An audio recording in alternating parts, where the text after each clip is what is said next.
ও মা, এত রান্নার তোড়জোড় কিসের গো আজকে? জানিস না আজকে কি? ও হ্যাঁ, তো আজকে তোমার আর বাবা 26তম বিবাহবার্ষিকী। সেই উপলক্ষে কি কি রান্না হচ্ছে? বিরিয়ানি। এই যে এখানে মাংসটা কষাচ্ছি, চিকেন বিরিয়ানি। আর এখানে এইখানে হবে চিকেন চাপ। ও, এখানে চিকেন কষাচ্ছ বিরিয়ানি, আর এখানে চিকেন চাপ হবে, তাই তো? আর এখানে ভাত হয়ে গেছে, এই যে এখন মিশাবো। হ্যাঁ। যেমন মেজো বোন এসছে। কোথায় তোমার মেজো বোন? এই যে মেজো মাসি।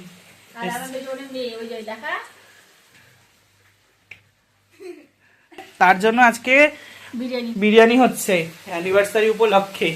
দেখো বন্ধুরা, এই যে চিকেন কষানো হচ্ছে বিরিয়ানি, আর এখানে হবে চিকেন চাপ। আর অ্যানিভার্সারি উপলক্ষে কে আসলো? শুধু মাসিরাই আসলো? আর কে আসবে? ও, পুচকি বাচ্চা। রাতে কোনো আয়োজন নেই? দেখি রাতে কিছু আছে নাকি। দেখতে থাকো বন্ধুরা, পরপর ভিডিওগুলো। টাটা।